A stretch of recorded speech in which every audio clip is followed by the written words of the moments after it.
Hello friends, आज मैं आपको जॉब एप्लीकेशन के बारे में बताने जा रहा हूं। जॉब एप्लीकेशन 6 मार्क्स का आता है। पहले जानते हैं जॉब एप्लीकेशन होता क्या है।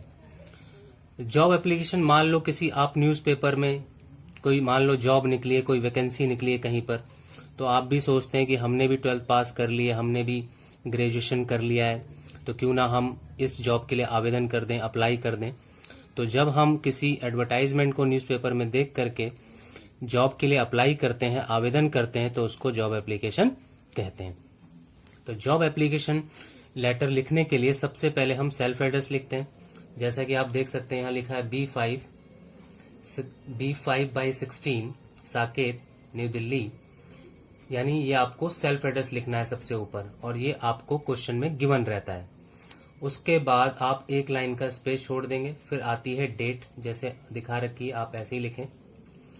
फिर एक लाइन का स्पेस छोड़ना है। फिर जहां पे आप आवेदन कर रहे हैं, जहां पे अप्लाई कर रहे हैं, उसका पता आता है। जैसे यहाँ लिखा हुआ है the principal, AKS international, Vasant Vihar, New Delhi. मान लो क्वेश्चन में लिखा है किसी डिपार्टमेंट, मान लो कोई डायरेक्टर, तो यहाँ लिख सकते हैं द डायरेक्टर। फिर जो भी उसका एड्रेस होगा वो सब लिख करके आप जहां पे आप अप्लाई कर रहे हैं, जहां पे आप आवेदन कर रहे हैं, उसका यहाँ पे पता होना चाहिए। और टॉप पे आपका खुद का पता, स्वयं का पता होना चाहिए, जो आपको क्वेश्चन में गिवन रहता है। उसके बाद एक लाइन का स्पेस छोड़ना है। फिर डेट आएगी। मान लो इसमें लिखा हुआ 10 दिसंबर 2016। मान लो आप बोर्ड के एग्जाम मार्च में होते हैं, तो उस समय आप मार्च की डेट लिखेंगे। फिर जहां पे आप अप्लाई कर रहे हैं, जहां पे आवेदन कर रहे हैं, जहां पे आप अपनी एप्लीकेशन को भेज रहे हैं, उसका पता आएगा। फिर एक लाइन का स्पेस छोड़ देना आपको। फिर आप लिखेंगे subject, application for the post, for यानी के लिए, application for the post of nursery teacher, यानी ये टीचर की जॉब है, इसलिए यहाँ पे लिखा हुआ है नर्सरी टीचर। मान लो क्लर्क की जॉब होगी तो यहाँ लिखेंगे क्लर्क। मान लो मैनेजर की जॉब होगी तो यहाँ लिखेंगे मैनेजर। मान लो अकाउंटेंट की जॉब होगी तो यहाँ लिखेंगे अकाउंटेंट। उसके बाद एक लाइन का फिर स्पेस छोड़ना है। फिर लिखना है आपको सर। फिर आप, ये स्टार्टिंग लाइन है, आप लिखेंगे with reference to your advertisement, यानी कि आपके, योर एडवर्टाइजमेंट यानी आपके विज्ञापन, आपके एडवर्टाइजमेंट के रेफरेंस से या आपके विज्ञापन के संबंध से, in the Hindustan times of, यानी के डेटेड, यानी डेटेड इसलिए आया हुआ है क्योंकि यहाँ पे आपको पुरानी डेट लिखनी है। पुरानी डेट कब की? जब आपने वो न्यूज़पेपर पढ़ा था। यहाँ पे तो आज की, यहाँ पर तो आज की डेट होगी जब आप लेटर लिख रहे होंगे, लेकिन यहाँ पे 2-4 दिन 5 दिन पहले की डेट होगी, क्योंकि ये डेट वो होती है जब आपने ये एडवर्टाइजमेंट पढ़ा होता है। इसलिए यहाँ पे 2-4 दिन, एक हफ्ते पहले की डेट लिखते हैं। फिर लिखा हुआ है फॉर, यानी के लिए, द पोस्ट ऑफ, पोस्ट का नाम, पोस्ट का नाम। तो जो यहाँ पे पोस्ट होगी वही यहाँ पे पोस्ट का नाम आप लिख देंगे। जैसे यहाँ पे टीचर की लिखी हुई है तो यहाँ भी आप टीचर लिख दें। मान लो यहाँ पे अकाउंटेंट होता तो यहाँ भी आप अकाउंटेंट लिख देते। उसके बाद है I would like to apply. Would like to का मतलब होता है ना चाहूंगा, अप्लाई यानी आवेदन। मैं, आई यानी मैं, I would like to apply, मैं अप्लाई करना चाहूंगा, मैं आवेदन करना चाहूंगा। फॉर यानी के लिए, द सेम, सेम मतलब इसी पोस्ट के लिए, मैं भी सेम यानी इसी जॉब के लिए अप्लाई करना चाहूंगा। आई एम एनक्लोजिंग, एनक्लोजिंग का मतलब होता है सम्मिलित करना, लगा देना। जैसे हम कहते हैं कि भाई इस कागज के साथ अपनी आइडेंटिटी, यानी कि Aadhaar card, voter ID card, licence वगैरह, आप पैन कार्ड की फोटोकॉपी लगा देना, तो वही होता है लगाना। एनक्लोजिंग मतलब लगा देना। यानी लिखा हुआ है आई एम एनक्लोजिंग, मैं एनक्लोज कर रहा हूं, लगा रहा हूं, माई बायोडाटा, अपना बायो डाटा, एंड प्रॉमिस, और वादा करता हूं, टू सर्व यानी सेवा करने की, द ऑर्गेनाइजेशन यानी संस्था की, कंपनी की, विद यानी के साथ, लॉयल्टी यानी ईमानदारी के साथ, एंड डेडिकेशन और समर्पण के साथ। इफ यदि, आई एम गिवन, एम के बाद देखो थर्ड फॉर्म है, ये पैसिव लाइन है। इफ यानी यदि, आई एम गिवन मुझको दिया जाता है, एन अपॉर्चुनिटी एक अवसर, कोमा यानी तो, कोमा का मतलब होता है तो हिंदी में। आई वुड बी, वुड भी मतलब होगा, होगे, होगी, आई वुड बी ऑब्लाइज्ड मतलब आई वुड बी ऑब्लाइज यानी मैं आभारी रहूंगा। फिर एक लाइन का स्पेस छोड़ देना है, आप लिखेंगे योर्स ट्रूली। फिर अगर क्वेश्चन में नाम नहीं दिया तो आप XYZ लिख सकते हैं या ABC लिख सकते हैं, और अगर क्वेश्चन में नाम दिया हुआ है तो आप नेम लिख सकते हैं।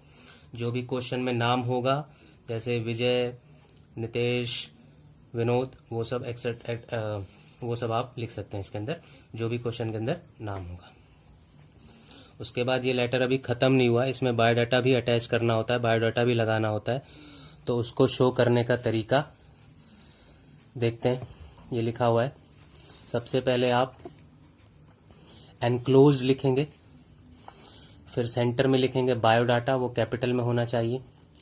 फिर सबसे पहले लिखेंगे नेम, जो भी नेम आप यहां लिखेंगे वही नेम आप यहां लिखेंगे। जैसे यहां अगर विजय कुमार होगा तो यहां भी विजय कुमार होगा, मान लो यहां सुरेश कुमार होगा तो यहां भी सुरेश कुमार होगा। फिर उसके बाद फादर्स नेम, जैसे लिखा हुआ है रवि कुमार शर्मा। एड्रेस, जो एड्रेस यहां होगा वही एड्रेस यहां होना चाहिए। कॉन्टैक्ट नंबर कुछ भी लिख सकते हैं। Age 26 years, date of birth 24 अगस्त 1990। Educational qualification 10th pass from CBSE in 2005।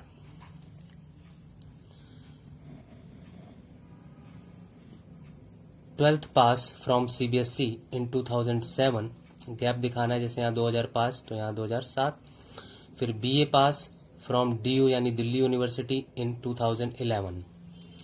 फिर टेक्निकल क्वालिफिकेशन, आपको कोई तकनीकी ज्ञान है तो उसके लिए लिखेंगे, जैसे लिखा हुआ है यहाँ पे 2 years diploma in computer software. और कुछ तकनीकी नॉलेज है तो आप वो लिख सकते हैं। फिर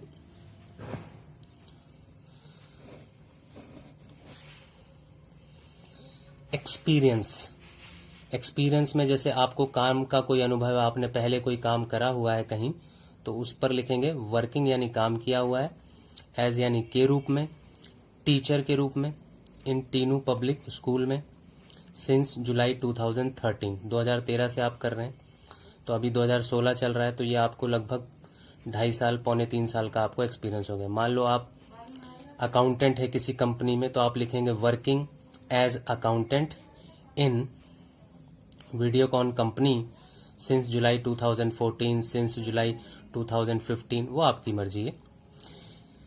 फिर 10th नंबर पर लैंग्वेज नोन, आपको भाषाएं कितनी जानते हो या आती हैं। पहला लिख दिया इंग्लिश एंड हिंदी, क्योंकि ये दोनों ही भाषाएं कॉमन है। और भी आप लिखना चाहे तो बंगाली, मद्रासी भी लिख सकते हैं, वो आपके ऊपर है। उसके बाद 2 पॉइंट्स और हैं, वो और देख लेते हैं।